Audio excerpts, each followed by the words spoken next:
దాదాపు ఈ టీవీలు వచ్చినప్పటి నుంచి ఈ మాట అనేక సార్లు చెప్తున్నాం.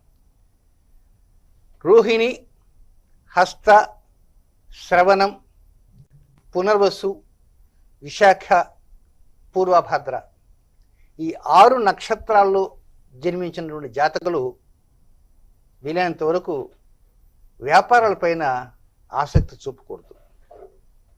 వ్యాపారాలు కాకుండా ఉద్యోగాలపైన ఆసక్తి చూపించకూడదు. ఇప్పుడు ఒక డౌట్ నీకు రావచ్చమ్మా, సిద్ధాంతి గారు సరే శ్రవణ నక్షత్రం, రోహిణి ఆ 6 నక్షత్రం చెప్పారు, మరి వారికి ఉద్యోగం కావాలంటే ఒక క్వాలిఫికేషన్ ఉండొచ్చు, ఉండకపోవచ్చు. మరి ఏం చేయాలా? ఉద్యోగం రావాలి కదా, వ్యాపారం వద్దంటే మరి ఏం చేయాలా? ఆ ప్రశ్నకు అడుగుతావు, నేను ఊహించి చెబుతున్నా. కనుక ఏంటంటే ఇలాంటి వారు వారింట్లో అమ్మ లేక నాన్న అనుకూల, అమ్మ నాన్న అన్నయ్యలు వద్దు, మళ్ళా డబ్బుల దగ్గరికి వచ్చారు లాడే పెట్టేస్తారు, నాది అని అంటారు. కనుక అదే వివాహం ఏందనుకో, శ్రీమతి అనుకూలంగా ఉన్నటువంటి శ్రీమతి అయ్యింది. ఆ శ్రీమతి జాతకం కూడా చూసుకోవాలి, ఆమె కూడా ఒక ఇంకోటి ఏదైనా నక్షత్రం కనుక అయితే కష్టం.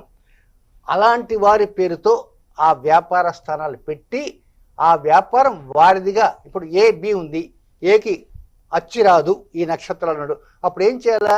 ఏ తల్లి పేరుతో కానీ తండ్రి పేరుతో కానీ భార్య పేరుతో కానీ వ్యాపారం పెట్టి ఆ వ్యాపార స్థానంలో ఈ ఏ అనేటువంటి వ్యక్తి ఒక ఉద్యోగిగా చేయాల. అర్థమైందా? ఉద్యోగం చేస్తూ డబ్బులు తీసుకోవాలి.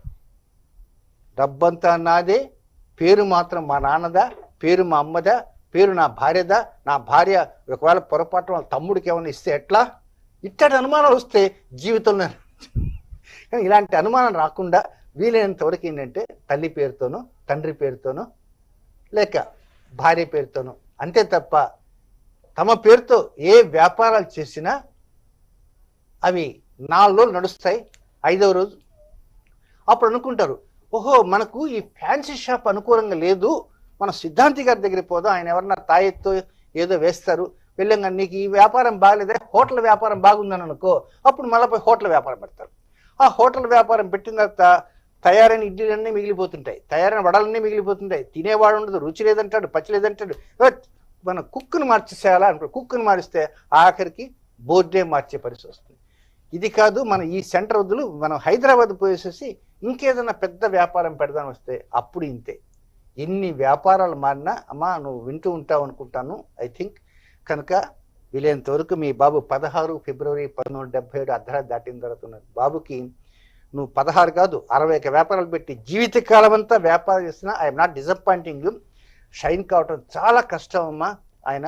అందువలన తల్లి పేరుతోనో తండ్రి పేరుతోనో ఏ వ్యాపారాన్ని పెట్టేసి ఈ అబ్బాయిని ఒక ఉద్యోగిగా ఆ సీట్లో కూర్చోబెట్టండి, ఇంకా డబ్బులు సంపాదించడానికి అవకాశం వస్తాయి. అదేమ్మా.